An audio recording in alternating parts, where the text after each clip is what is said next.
crossed Basbury's stone at dusk, Mara did not announce herself. She stepped over the carved granite marker the way she had once stepped over the threshold of her mother's kitchen, quietly, with her boots already wet, already committed to the direction. The stone was cold beneath her palm when she touched it, just briefly. The way you touch the shoulder of someone you used to know. The pack's boundary magic pulsed once, like a heartbeat interrupted. Then it recognized the frequency of her blood and fell silent, and the forest on the other side of the marker received her without ceremony, which was exactly what she had expected. She had been gone 6 years. She had not expected ceremony. She had not expected anything except the smell of pine resin and old rain and the particular quality of darkness that belonged to Ashveil forest. The darkness that had weight to it, that pressed against the backs of your hands when you walked through it, that remembered everything it had ever held. She breathed it in and kept walking. What she had not expected was the sensation that arrived 3 steps past the boundary stone. It came up through the soles of her feet, through the wet leather of her boots, through the bones of her ankles and shins, and the long tired muscles of her thighs. It arrived in her chest like a key, turning in a lock she had forgotten she had, and the word it spoke was not welcome. It was not forgiveness. It was something older than either of those things. It was recognition.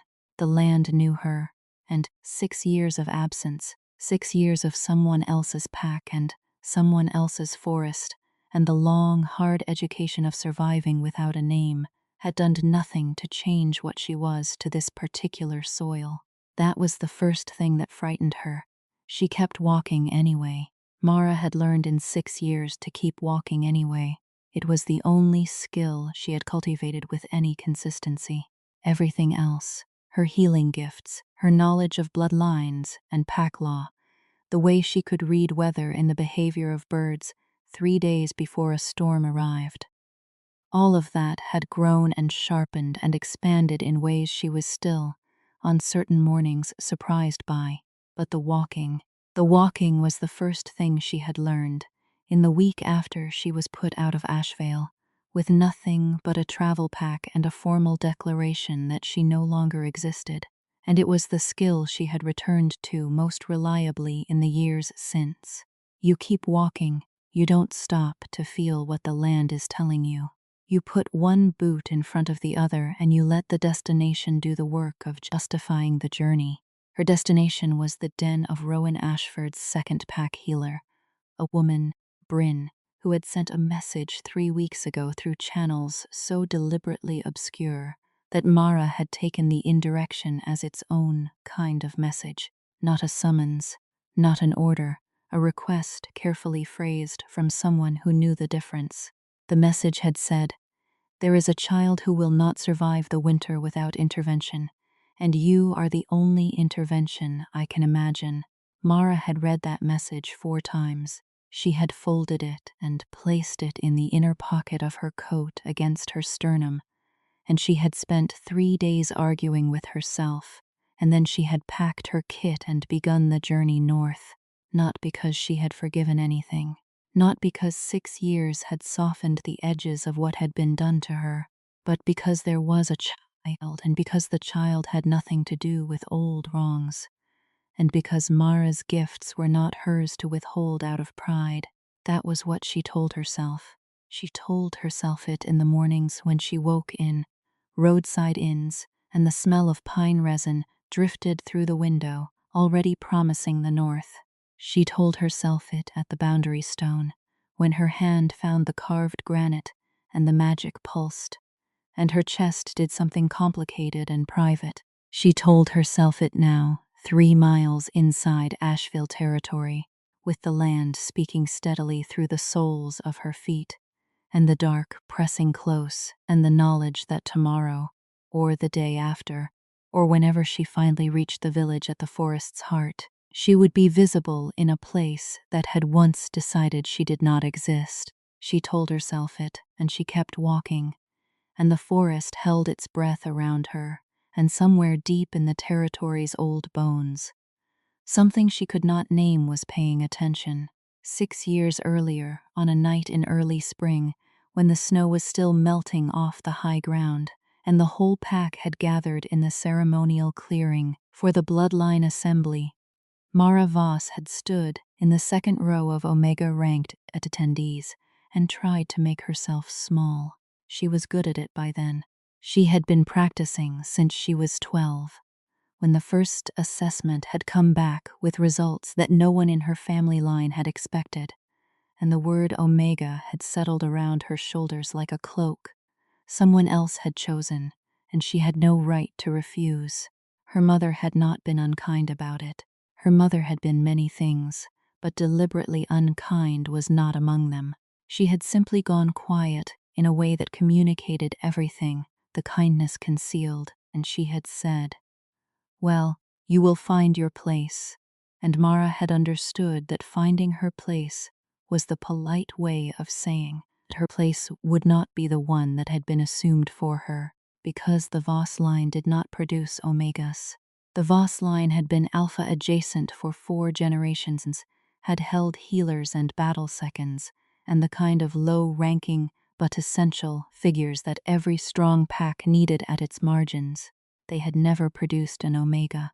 The assessment results had been checked twice by 2 different senior healers, and both times they had come back with the same designation.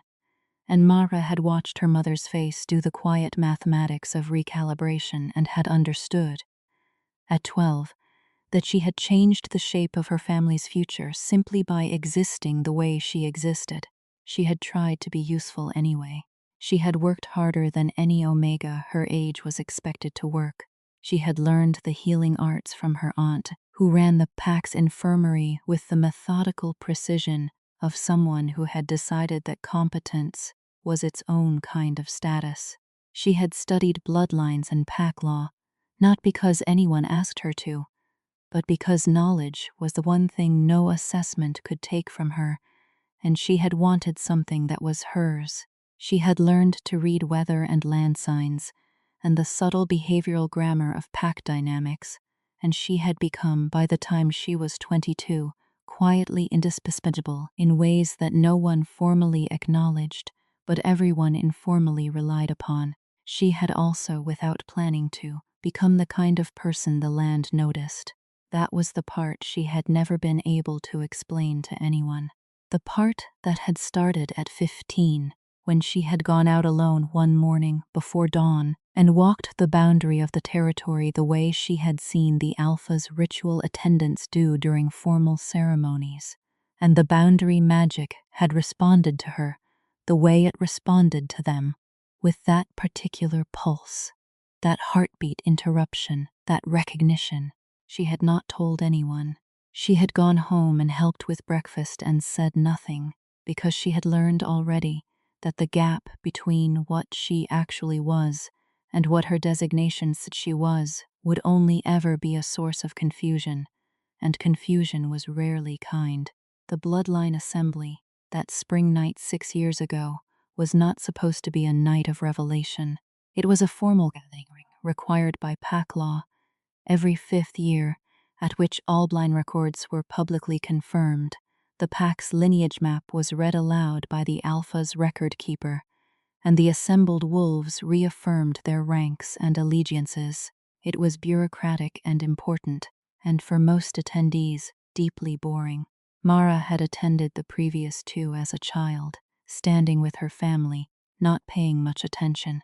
This time she paid attention, not because she expected anything, but because she had recently found something in the pack's old lineage records, something she had discovered during a late-night archival session that Bryn had asked her to assist with, pulling forgotten record books from the back shelves of the healer's storage room.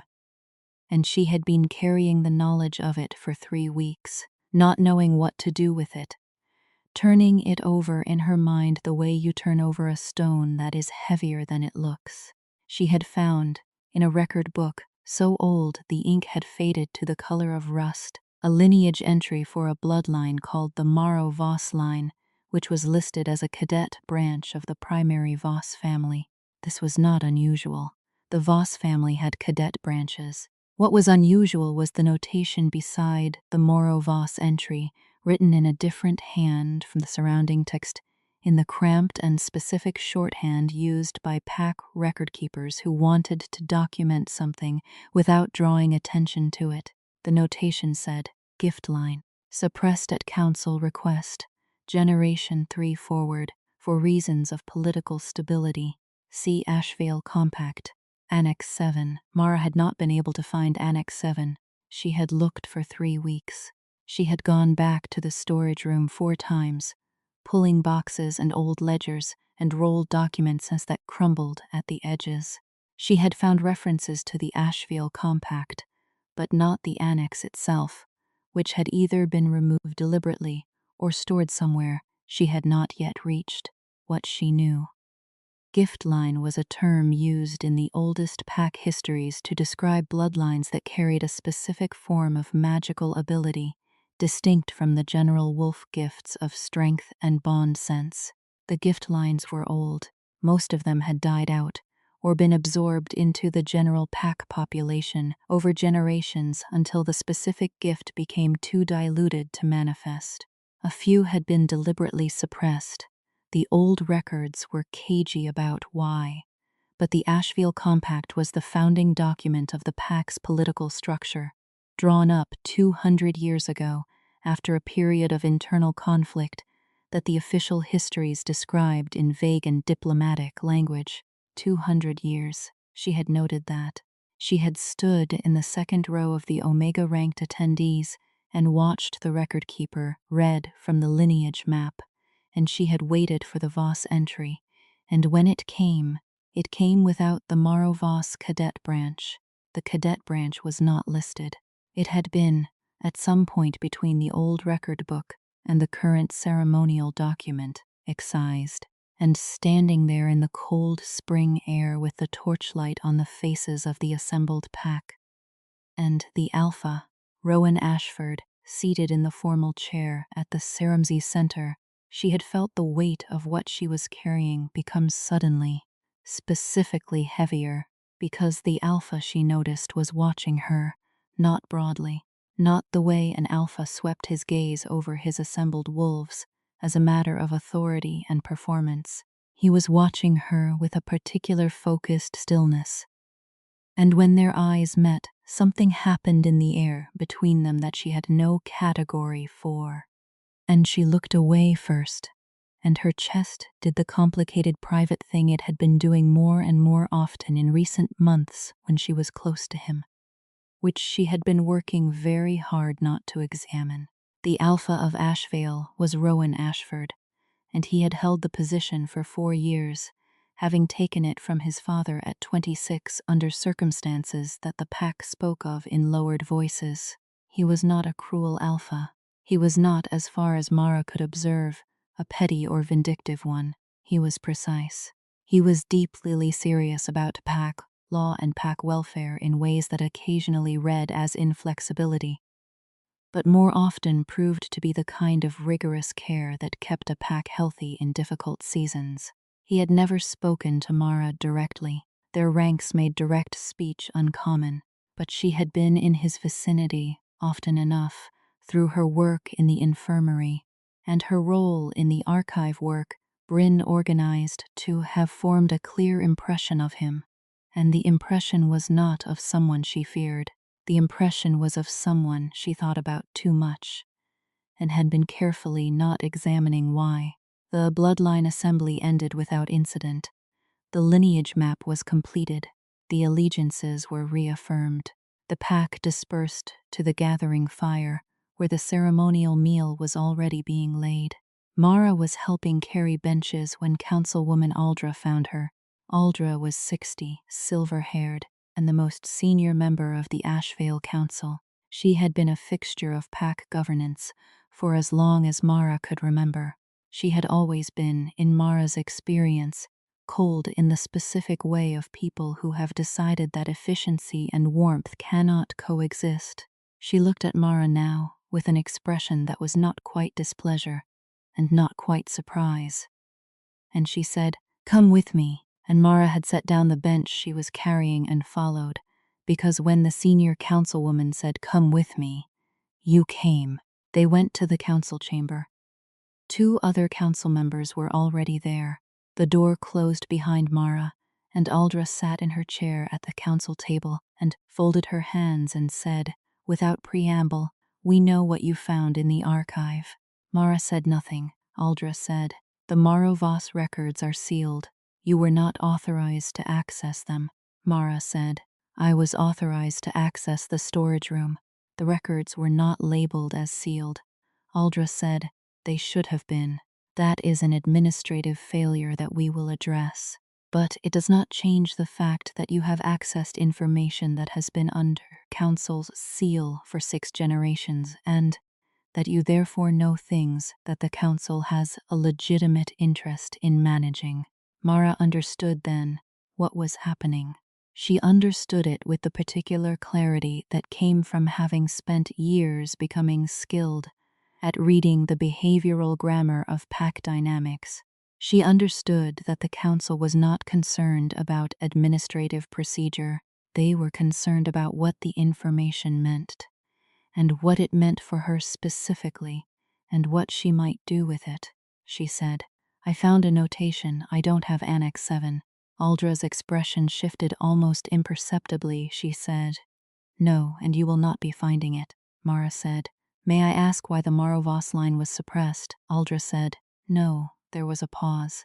One of the other council members, a man named Pedra, who had always treated Mara with the particular invisible quality that higher-ranked wolves applied to Omegas, without necessarily meaning anything personal by it, shifted slightly in his chair. The third council member, a woman Mara knew only as a face at formal gatherings, looked at the table. Aldra said, "You are a dedicated member of this pack, Mara Voss. Your service in the infirmary has been noted.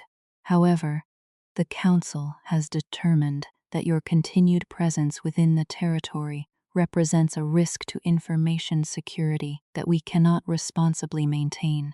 You will be given a travel pack and 3 days provisions, and you will be formally released from Ashveil membership effective at dawn." Mara heard the words.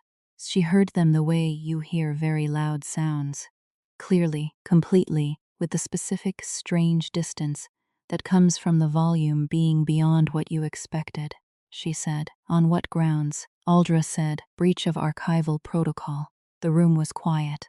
Mara said, "You are expelling me from my pack, from my family's territory, from everything I have known for 22 years, on the grounds that I accessed an unlabeled document in a storage room I was authorized to enter." Aldra said, "Yes."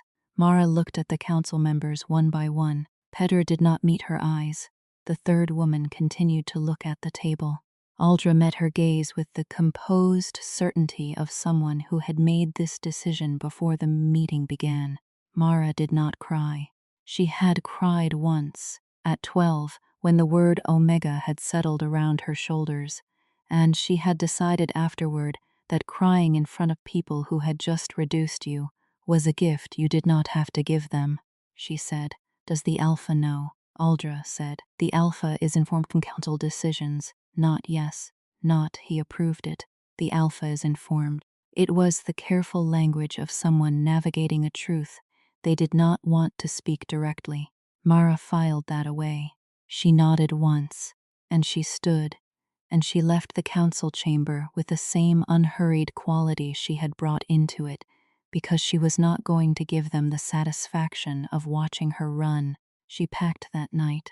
She packed efficiently and without sentiment, which was the only way she knew how to pack. She took her healer's kit, her knowledge books, a change of clothes, the provisions they had left at her door, and one thing she should not have taken, a single page she had carefully transcribed from the old rust-ink record book, which she had been carrying, folded against her sternum for 3 weeks before the assembly, and which she tucked now into the lining of her travel pack, beneath the false bottom she had sewn there years ago.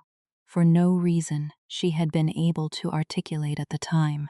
At dawn, she crossed the boundary stone going outward, and the magic pulsed once, and then there was only the empty road and the smell of wet spring mud, and the long education that was about to begin. She did not look back. Looking back was the other thing she had decided, at 12, she was not going to do. In the 6 years that followed, Mara Voss became someone new in the way that only exile makes possible. Not by choosing it, but by being stripped down to what remains when everything chosen for you has been removed. She spent the first year in the lowland packs to the south, offering her healer's skills in Extorgun room and a place to study.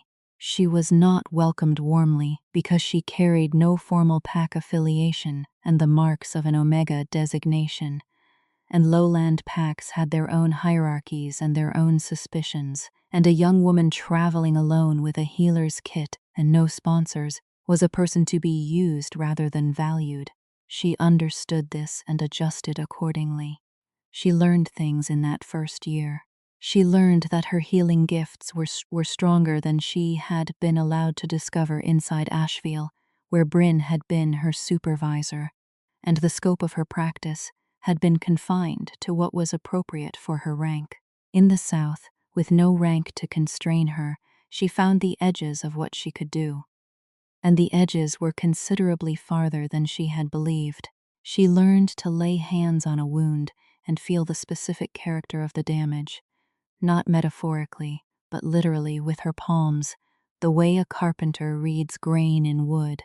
She learned to identify toxins in blood by the quality of the patient's fever. She learned to manage births that went badly wrong, because the South had a shortage of skilled midwives and a surplus of pack matings, and no one cared about her designation when a mother was in distress at 3 in the morning.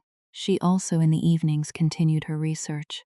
She had written in her first month of exile to 3 different pack archives in other territories, using the careful academic language of a researcher rather than the desperate language of a displaced Omega, asking for any records relating to gift-line bloodlines and the Ashveil Compact. 2 archives did not respond. The third, a small scholarly collection maintained by an elderly record keeper in the mountain packs to the east, wrote back with a package of photocopied documents that included, buried in the middle of a larger file, 3 pages from something labeled Ashveil Compact, Administrative Annex, not Annex 7, Annex 3, but Annex 3 referenced Annex 7 directly, in a footnote that read, "See Annex 7 for full accounting of bloodlines affected by the suppression order of 214 AP, with particular attention to the Mara Voss Cadet Branch designation as gift-bearer of the first class." Gift-bearer of the first class. That was new terminology. She wrote it down carefully and began trying to understand what it meant. It took her 2 more years to piece together a complete picture, working from fragments in different archives, from old pack histories that mentioned gift lines in passing, from conversations with elderly healers who remembered things they had been told not to speak of publicly. The picture she assembled by the end of her 3rd year in exile was this: 200 years ago, during the period of conflict that preceded the Ashveil Compact, the pack's dominant bloodlines had agreed to a political settlement that required, among other things, the suppression of any bloodline that carried what the old records called alpha binding gifts. These were not combat gifts, not strength gifts, not the political gifts of persuasion and strategic intelligence that strong alphas typically manifested. They were something different.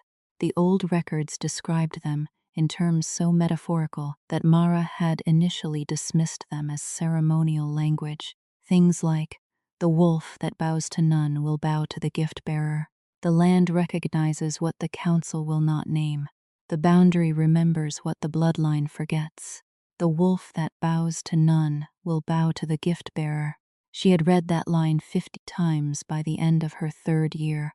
She had read it and set it down and picked it up again, and each time she did, The boundary stone pulsed in her memory, and the land's recognition moved through her like a key in a lock.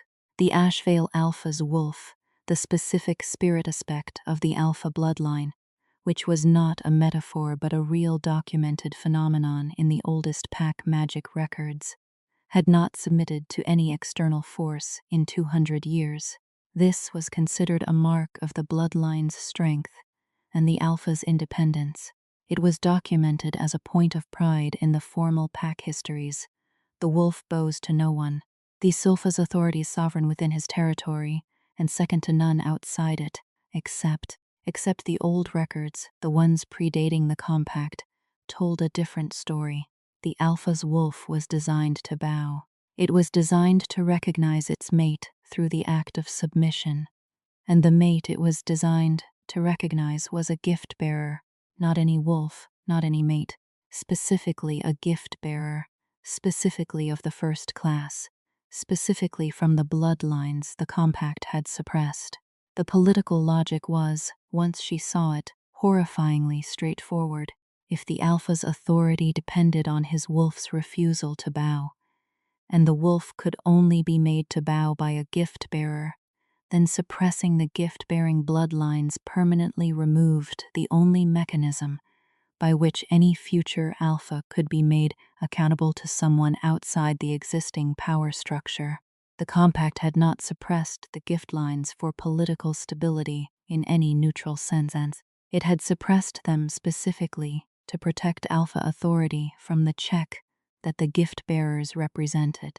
Her line had been that check. Her line had been designated gift bearer of the first class, meaning they carried the strongest form of the gift, the one most likely to manifest fully even across generations of suppression, and they had been erased from the public record and the ceremonial lineage map and the formal accounting of what Ashveil was and had been, and she, who had been assessed as Omega and made to understand that she was lesser, that she was diminished, that the word over her head was the word of someone who had been allocated to the margins. She was the reason the assessment had come back wrong, not because she was an Omega, but because the gift-bearing designation was so foreign to the assessment framework that the framework had no category for it and had assigned her the closest available box, the one for wolves whose were inward-turning and land-connected and difficult to categorize in terms of pack hierarchy. She was not Omega. She was a gift-bearer of the first class, the last of a bloodline that had been erased, because it was the one thing in 200 years of pack history that could make an Alpha's wolf kneel. She sat with this knowledge for a year. She did not rush it. She had learned, in exile, that rushing understanding was a form of waste, that real knowledge needed to be lived with before it could be used, that acting from incomplete integration was how you made permanent mistakes. She sat with it and worked with it and let it reshape what she understood about herself, and by the end of her 4th year she had stopped explaining herself as an Omega to the packs she moved through. She simply said she was a traveling healer and let her work speak for what she was, and found that, without the designation attached to her name, people encountered what she actually was rather than what they had been given permission to see. Her gifts continued to grow. The healing deepened. The land sense deepened. She could, by her 5th year, walk the boundary of any pack territory and read its history in the magic the way a healer reads history in scar tissue. What injuries had been sustained, where the protections were thin, what old agreements lay beneath the current ones like geological strata. She did this in 3 different territories over 2 years, meet quietly without making claims or calling attention. She filed away what she learned. She kept walking. In her 5th year she began to hear things about Ashveil, not because she sought out the information, but because in the world of traveling pack healers, news of troubled packs moved along its own currents, and Ashveil was troubled. She heard that the pack had suffered a bad fever outbreak the previous winter.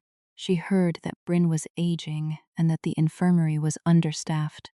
She heard that the alpha, Rowan Ashford, had rejected 3 formal mate bond proposals in 4 years, which was irregular by any standard and was being discussed with increasing concern by the surrounding packs, because an alpha without a confirmed mate bond was an alpha with a succession problem, and succession problems were everyone's concern. She heard these things and noted them and kept walking. In her 6th year, she received Bryn's message. There is a child who will not survive the winter without intervention, and you are the only intervention I can imagine. She had folded it against her sternum and argued with herself for 3 days and packed her kit and begun the journey north. And now she was 3 miles inside Ashveil territory, with the forest's recognition moving steadily through the soles of her feet, and tomorrow, or the day after, she would be visible in the place that had decided she did not exist, and she walked with her chin level, and her breathing even, and the transcribed page folded in the lining of her pack, beneath the false bottom, where it had lived for 6 years like a stone too important to put down. She found Bryn's house before dawn. It was at the edge of the healer's quarter, set slightly apart from the others, which Mara had always thought suited Bryn's temperament. The light in the front window was already lit. Bryn opened the door before Mara could knock, which meant Bryn had been expecting her, or had felt her approach through whatever residual land sense an elder healer retained after 40 years of practice in one place. Bryn was older. 6 years showed on her in the particular way they show on people who have spent those years working hard in cold weather. Deeper lines, a slower gait, but no softness in the eyes. She looked at Mara the way she had always looked at her, which was directly and without the hierarchical overlay that most Ashveil residents applied, and she said, "You look well." Mara said the child, "Yes, come in." The child was a girl of 4 named Sifa, who had come to Bryn's care 2 months ago with a wasting illness that had resisted every treatment Bryn had attempted. She lay in the back room on a low cot, attended by a woman who was presumably her mother, and who looked up at Mara with the specific stripped-back expression of someone who has run out of ways to be afraid and has arrived at the place past fear that is simply waiting. Farah set down her pack and came to the cot and placed her hands flat on the child's sternum and the back of her neck, and was still. What she found in the child was not what she had expected. The illness had a wrongness to it that she recognized from her research, not from clinical experience. It had the signature of a bloodline suppression, a gift attempting to manifest in a body too young and too unprepared, the way a plant grows toward a window and distorts in the seeking.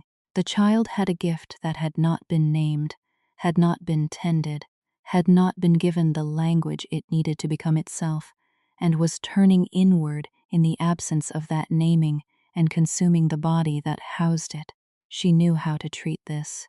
She had learned it in theory from the old records, from the descriptions of elder gift-bearers, managing manifestation crises in young wolves, which was the clinical language for what happened when a suppressed gift tried to surface in a generation that had no framework for it. She had never done it in practice. She did it now carefully, with the methodical precision she had learned from Bryn and the old records, and 6 years of trusting her hands to know more than her training had explicitly taught them.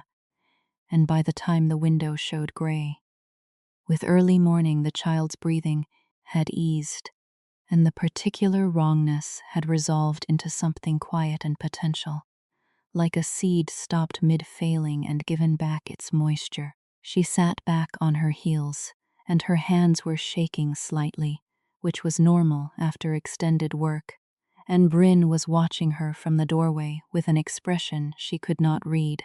Mara said, "She needs a name ceremony. Someone has to formally acknowledge what she is," Bryn said. "I know," Mara said. "Does her bloodline have gift-bearing history?" Bryn was quiet for a moment, then she said, Her mother is a Morrow. Mara sat very still. Bryn said, the Morrow-Voss line split 4 generations ago. The Morrow branch was reassigned to a lower designation. They were told the gift had bred out. They believed it, Mara said. It hadn't said. No. They looked at each other over the sleeping child. Bryn said, the Alpha needs to know. Mara said, the Alpha has a council that has been managing what the Alpha knows for 200 years. Bryn said, Rowan is not his predecessors. Mara said nothing. She looked at her hands, which had steadied. She had 6 years of knowledge in them. She had the transcribed page in the lining of her pack. She had the land's recognition in the bones of her feet, still, faintly, even here indoors. The particular Ashveil frequency that knew her, that had known her at the boundary stone and had been knowing her since before she understood what she was. She had sus it also, and she was aware of this in the way you are aware of a temperature change, been in the territory for several hours, and had not been invisible to the land. And the land was not only in the ground, the land was also in the Alpha, she said. How long before someone tells him I'm here? Bryn said. By the time you woke up, probably. Mara stood. She felt the familiar geometry of an untenable position. The kind she had been navigating for 6 years. The kind where there was no clean choice, only the choices you made and the clarity with which you made them. She was here. The territory knew her. The child needed naming. The old truth was still folded in the lining of her pack, still heavy, still waiting for the moment when it would either be used or carried to her grave. She said, then I won't make him come find me. She washed her face at Bryn's basin and changed her shirt and ate the bread. Bryn pressed into her hand, and then she walked out into the early morning of Ashveil village, into the smell of wood smoke and cold air and the particular light of autumn in the northern forest, and she walked toward the Alpha's hall, with her chin level and her healer's kit over her shoulder, because she had learned, in 6 years, that the only position worth taking was the one you walked into yourself. He was already outside. This was the part she had not anticipated, although perhaps she should have. He was standing at the edge of the hall's front step, and he was looking in her direction, and when she came around the corner of the lane and their eyes met, the thing happened again. The thing that had happened 6 years ago across a ceremonial clearing, the thing that had no category, the thing she had been not examining for so long it had become its own kind of knowledge. It was sharper now, 6 years sharper. She felt it land in her chest and in her feet simultaneously, the same frequency as the boundary stone, and the forest floor, and the sleeping child's eased breathing, and she kept walking. He was taller than she remembered, or she had been remembering wrong. He had the quality of stillness that strong alphas carried, the kind that was not peace but control, the careful management of a great deal of force held on a careful rein. He was wearing plain working clothes, not ceremonial dress, which meant he had come out here practically, and not to make a point. And his expression when she reached him was not anger and not welcome, and not the cold administrative remove of someone about to expel her again. It was something she did not have a word for, he said. Morrow-Voss, she said. Alpha Ashford, he said. You came back, she said. There was a child, he said. I know. Bryn sent me a message last week. She absorbed this. Bryn had told him. Bryn had told him she was coming, which meant the channels through which Bryn's message had reached her had been, at least in part, the Alpha's channels, which meant the indirection of the request had been the Alpha's indirection, not only Bryn's. She looked at him. He looked at her. The morning was cold and the wood smoke was sharp, and the land was doing its recognition thing through the soles of both her feet, she said. Why? He said. Because I reviewed the council's decision 6 months after you left. The grounds were fabricated. You were expelled for finding information that the council wanted suppressed, and the administrative breach was invented after the fact to provide cover, she said. Yes. he said. I was informed, at the time, that you had left voluntarily following a formal reprimand for archive misuse. I believed it because I was new to the position, and I trusted the council's process, and I did not ask the questions I should have asked, she said. And now, he said, I've spent the last 4 years asking the questions I should have asked. The morning held around them. A crow called somewhere in the upper branches of the trees at the hall's edge. Smoke moved from a chimney at the lane's far end. Mara stood in the cold light of Ashveil and felt the land under her feet and looked at the alpha of the pack that had erased her and waited to understand what she was supposed to do with this. She said, "What do you know?" he said. "I know about the Morrow Voss line. I know about the compact and the suppression. I know about the gift-bearers." He paused. His expression shifted in a way she could not quite read.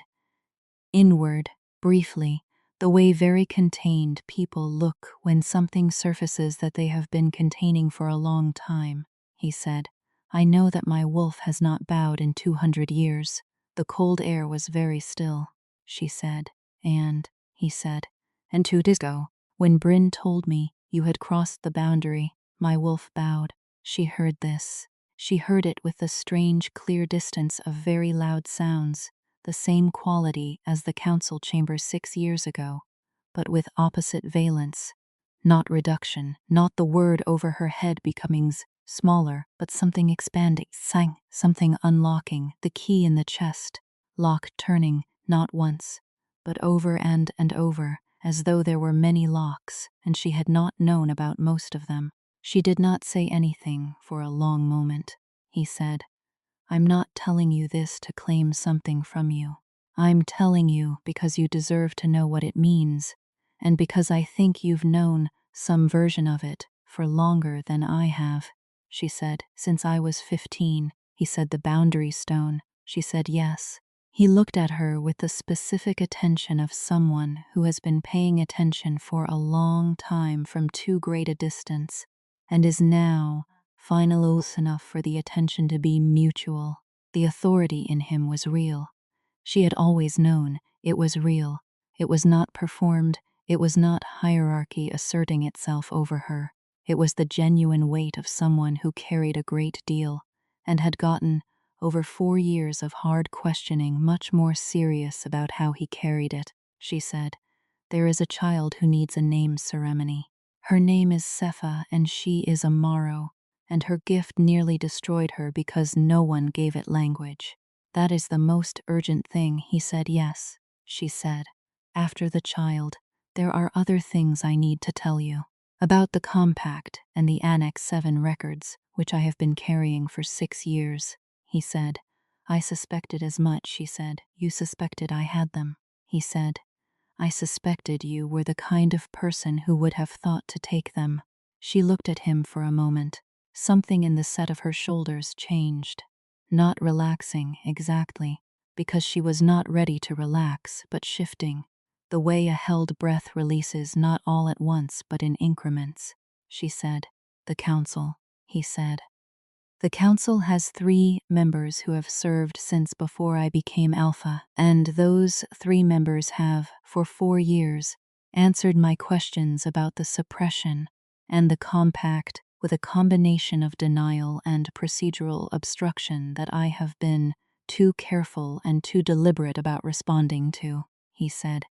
"I am done being careful and deliberate about it," she said. "What does that mean?" he said. "It means I have been waiting for the information I needed to act without destroying the pack in the process, and I think you have it." She thought about the page in the lining of her pack. She thought about the 3 years of research, the Mountain Pack archive, the Annex 3 footnote, the old rust ink record book, and the notation, a specific shorthand of someone documenting something they did not want to see found. She thought about the gift line description. "The wolf that bows to none will bow to the gift bearer." She said, "I have it," he said. "Then we should talk," she said. "Yes, after the child," he said, "after the child." They went back to Bryn's together, walking side by side in the cold morning. and Mara felt the land under her feet note this with what she could only describe as satisfaction, the deep bone frequency of Ashveil territory, which had known her since she was 15 and had never stopped knowing her, receiving the two of them together the way a record keeper confirms a long-disputed entry. This is what was always true. This is what we are correcting the ledger to reflect. The name ceremony for Sepha took place 3 days later in the healer's quarter clearing, tended by Bryn and the child's mother, and 2 elder healers Bryn had quietly summoned from the surrounding neighborhoods.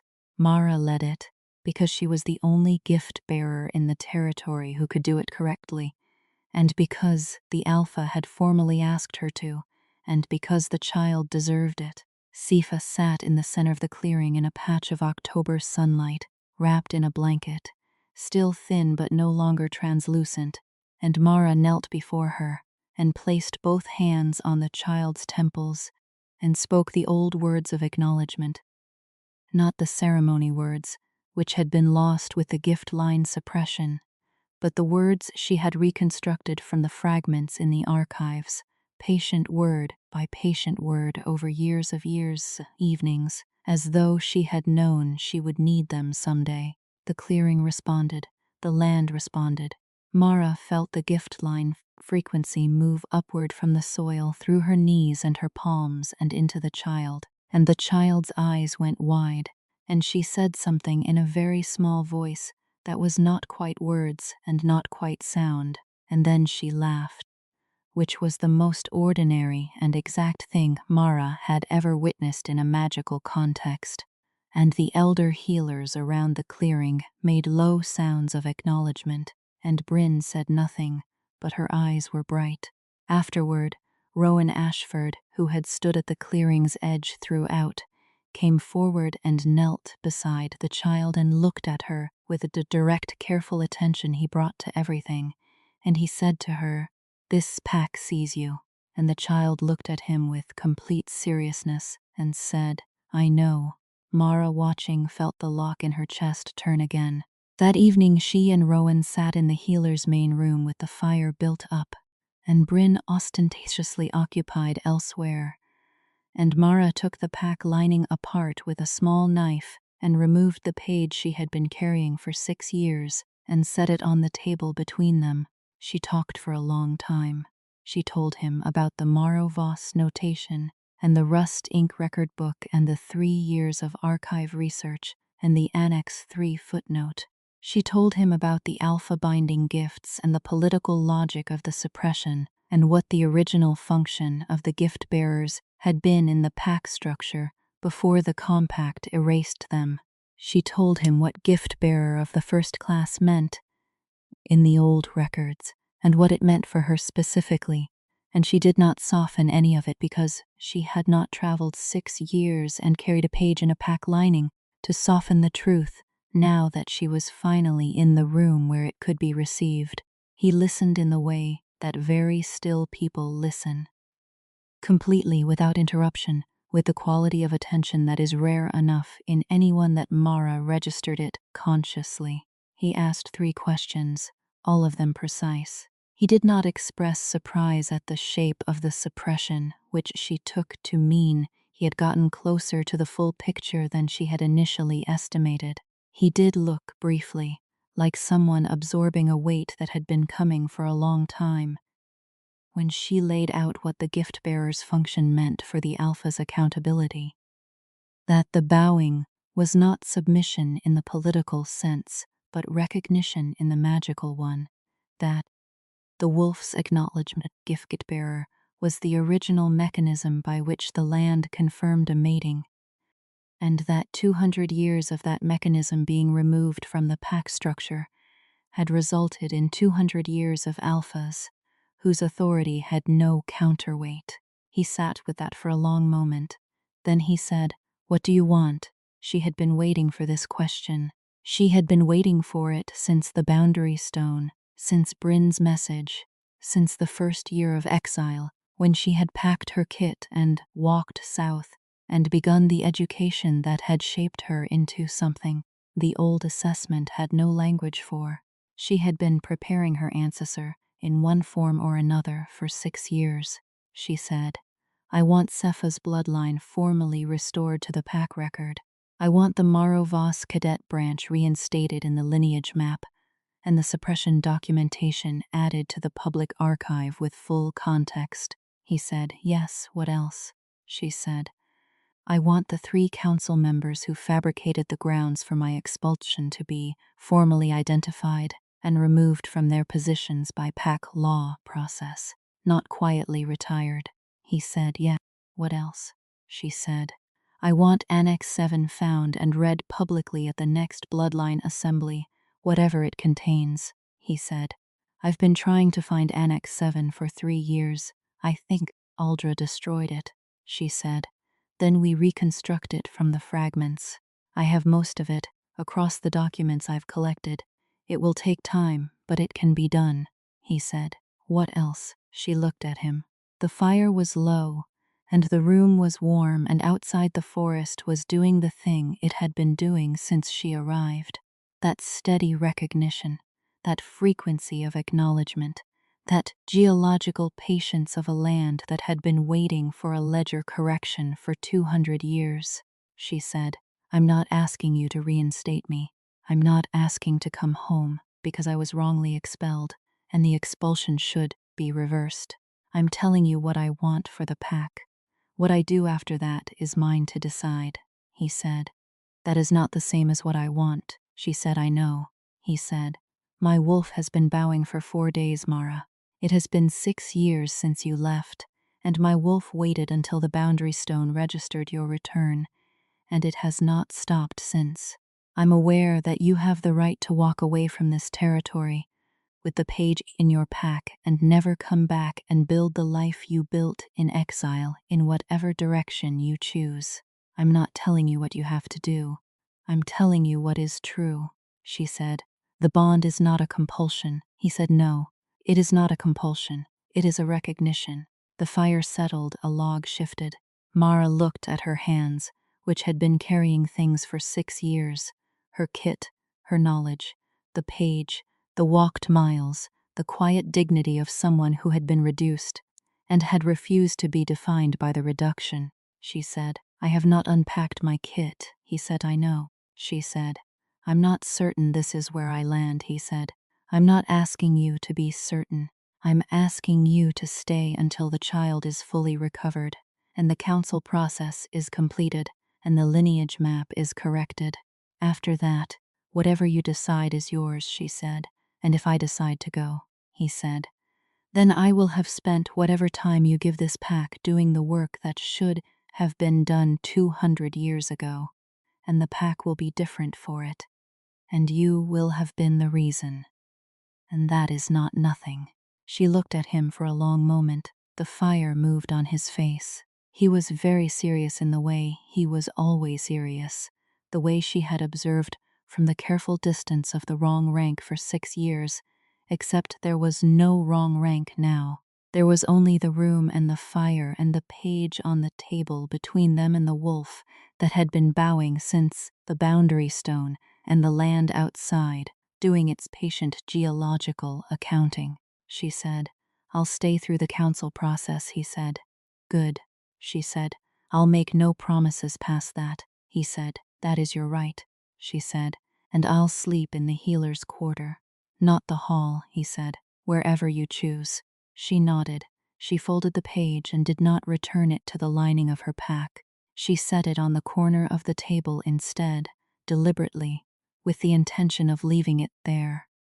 A document that had spent 6 years hidden returned at last to a surface where it could be seen.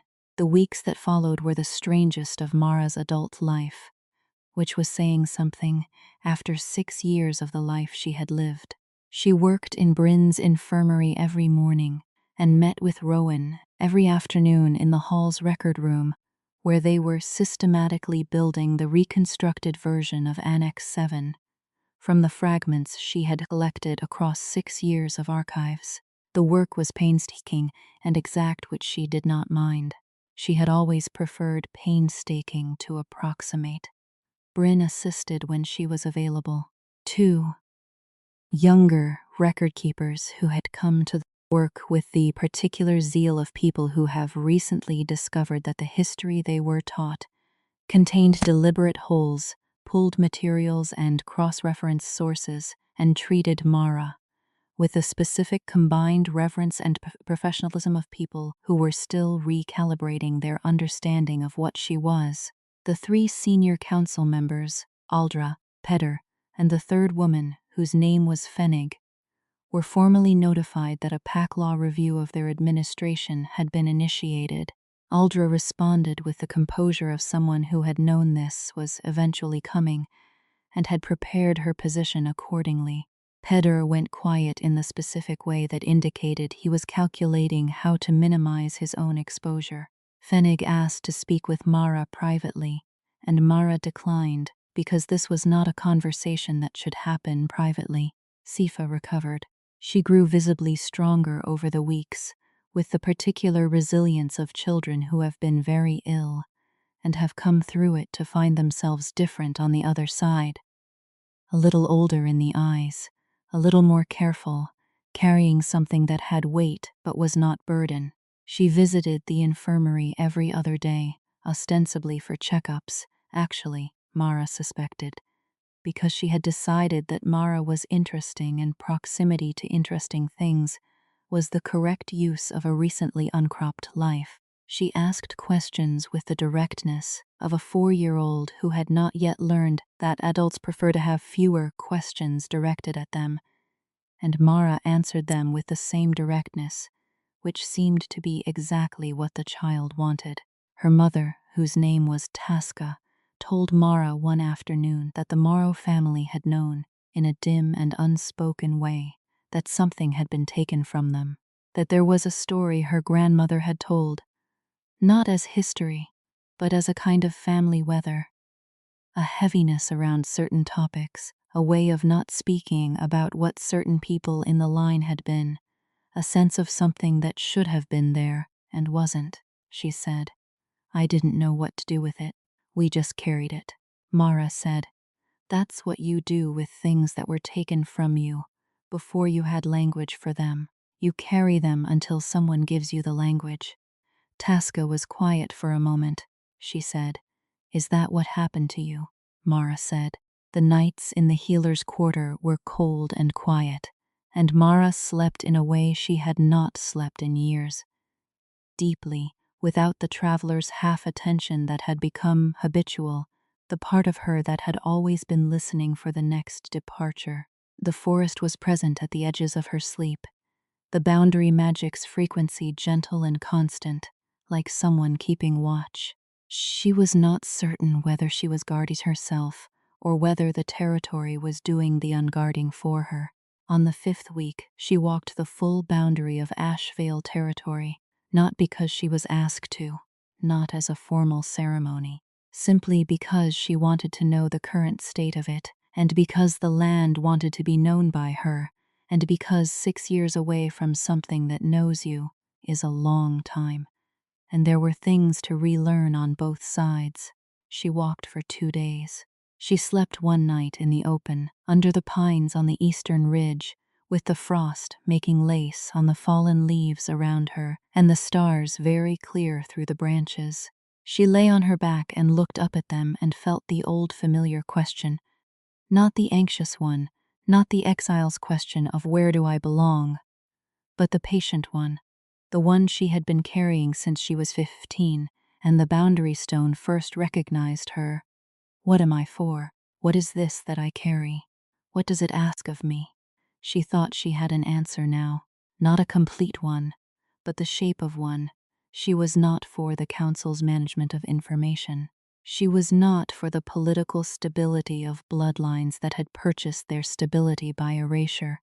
She was not for the reduction of herself or anyone else to a designation that the existing framework had invented, because the existing framework had no room for what was actually there. She was for the child in the clearing, who had laughed when the gift found its name.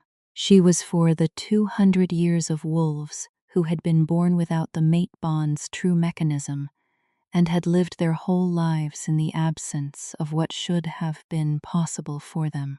She was for the land that had been keeping records all along, patient in its geological way, neither forgetting nor forgiving, but simply knowing, waiting for someone to ask the right questions.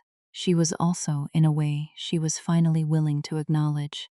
For the man at the edge of the hall's front step, who had come out before dawn, because the boundary stone had told him something had come home, and whose wolf had been bowing for 6 weeks and counting. She came back from the boundary walk on the afternoon of the second day, and she went to the record room, and Rowan was there with the reconstructed Annex 7 spread across the table in ordered sections. And he looked up when she came in, and she said, "The boundary in the northeast quadrant has a weakness where the old agreement with the Harrow Pack lapsed. It needs to be renewed," he said. "I know. I've been trying to open that conversation with the Harrow Alpha for 2 years." She said, "I can open it." He said, "I know you can." She set down her pack and sat down across from him and looked at the spread pages of the annex. That's the reconstructed record of what had been done, and who had done it, and what it had cost. 200 years of cost.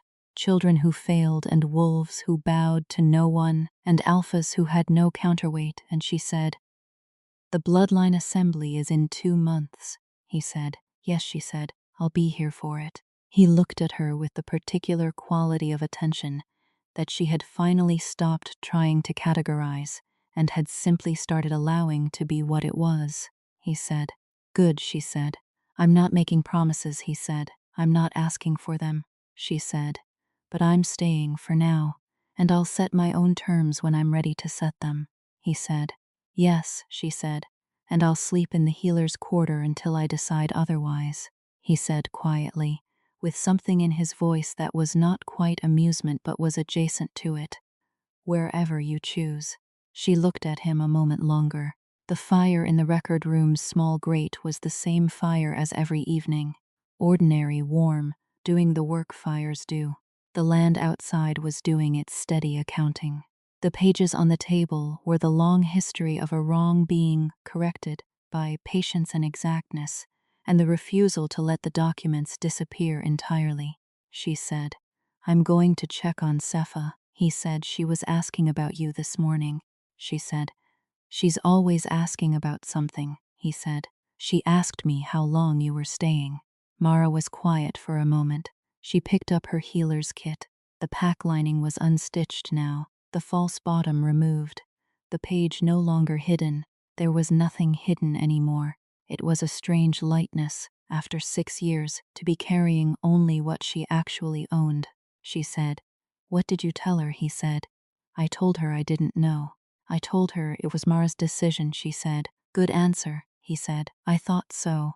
She went to check on Sepha, who was sitting up in the healer's back room, eating an apple with the focused determination of someone who has recently been told that eating apples is good for their recovery, and has decided that if something is worth doing, it is worth doing completely. She looked up at Maris and said, "Did you walk the whole boundary?" Mara said, "Yes." Sepha said, "No, you?" Mara said, "It did." Sepha said, "Good, I asked it to look out for you." Mara sat down on the edge of the cot and looked at this 4-year-old girl who had nearly died of a gift that had no language and had been given language and had laughed, and who spoke to the land as a matter of course, the way you speak to a family member, matter-of-factly, without performance, with the assumption that the relationship was real and reciprocal. She said, "Thank you, Sepha." Sepha said, "You're welcome. Are you staying?" Mara said, "For a while." Sepha took another bite of apple and considered this with the judicial seriousness of someone weighing evidence. She said, "I think you'll stay longer." Mara said, "Why?" Sepha said, "Because the land likes you. Things that are liked usually come back." The room was warm, and the child was well, and the forest outside was full of the particular October quality of cold, clear air and pine resin, and the smell of approaching frost. And the boundary stone 2 miles north pulsed once with the frequency of a heartbeat not interrupted but simply going, simply continuing. In the way of things that have found their rhythm and intend to keep it, Mara did not make promises.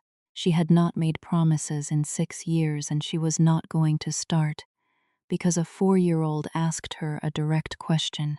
But she sat on the edge of the cot and let herself be warm, which was not a promise but was something, and the land noted it the way it noted everything, without opinion, without urgency, with the long, patient accuracy of a record keeper, adding to a ledger that had never really been closed.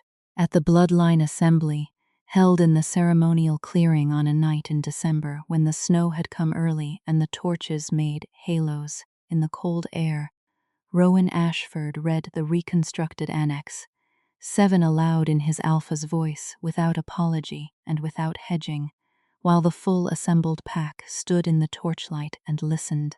The 3 senior council members were present.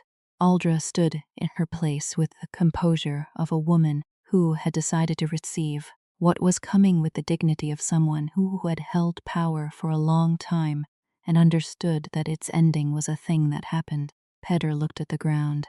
Fennig wept quietly, which Mara observed and did not have feelings about in any particular direction. When Rowan reached the section on the Morrow Voss gift line, he paused and looked up and found Mara where she stood at the clearing's edge, not in the second row of Omega-ranked attendees, but at the side, in the place belonging to a healer in formal attendance, which was her true rank by the pack law that had always governed healing gifts regardless of the broader designation system.